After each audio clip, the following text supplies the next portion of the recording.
茯苓，我相信大家都非常的熟悉吧？它是属于一种真菌类药材，由真菌茯苓寄生在松树根部的菌核形成。它的主要成分包括茯苓多糖、粘贴类化合物、蛋白质、氨基酸以及多种微量元素组成。通常拿来煮粥、泡茶、炖汤，以及制作糕点等等。而今天为大家分享一种茯苓的另类吃法。首先准备一把茯苓，可以看见茯苓表面有很多的白沫，用手扒拉也好，全手都是。因此茯苓我们要先给它洗一洗。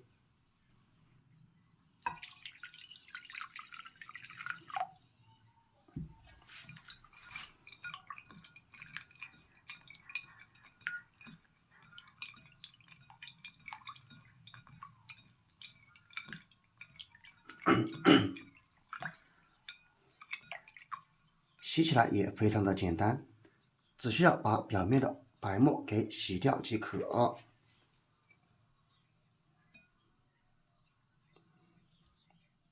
然后再冲一冲，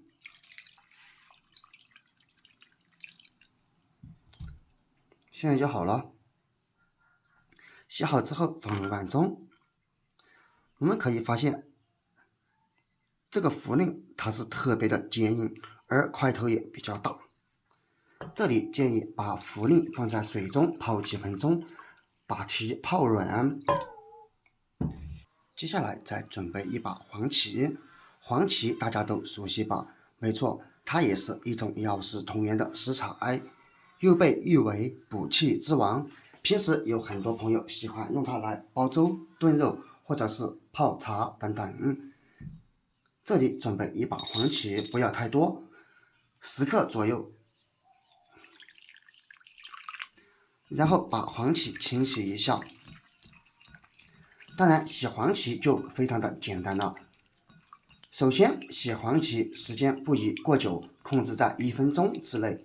其次，洗黄芪尽量用凉水，不要用热水，否则时间过久和温度、水温过高，那么可能会导致黄芪当中的营养成分流失掉一部分。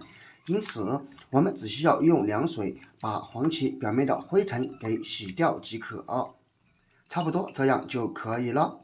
把黄芪捞出，洗好之后，先把它放在盘中备用。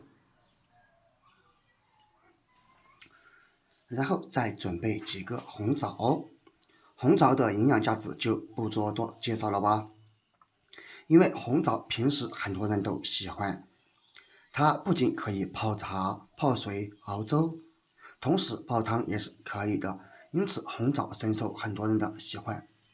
这里不需要太多，准备3到4颗，当然多少根据个头大小而定。红枣加点水洗一洗，最好加一点淀粉。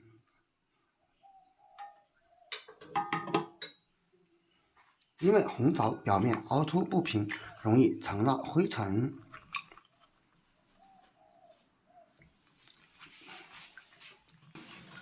当然，如果你觉得洗不干净，可以找一个刷子，这样刷一刷，这样就能将表面沟壑当中的灰尘给刷出来。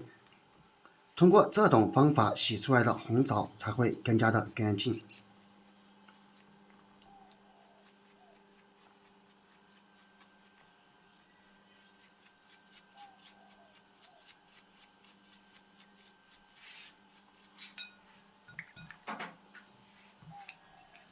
像这样就差不多了，再冲洗冲洗。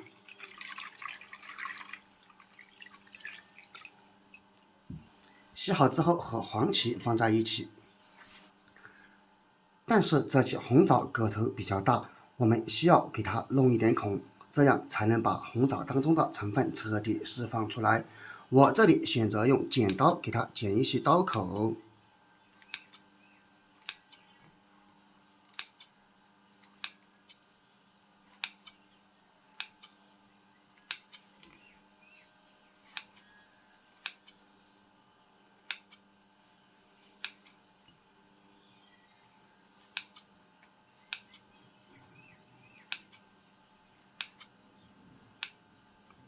这样就可以了。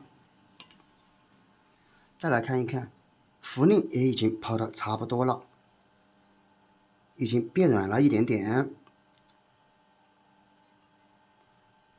咱们把泡好的茯苓捞出来，然后放在菜板上。像这些块头大的，我们给它切一切。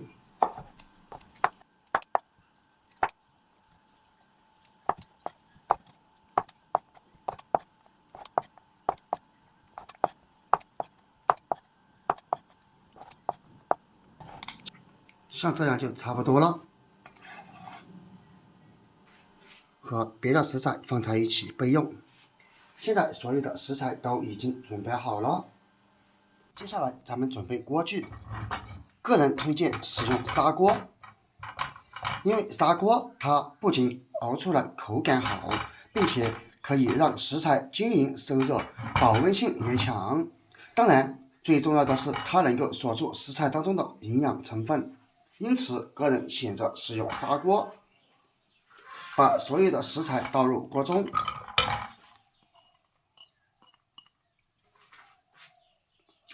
倒入水，600毫升左右就可以了。开火煮，烧开以后煮15到20分钟左右，看一看煮的怎么样了。当然，揭盖子的时候用布给它包住，因为砂锅它特别的烫。别说，闻起来味道还真不错。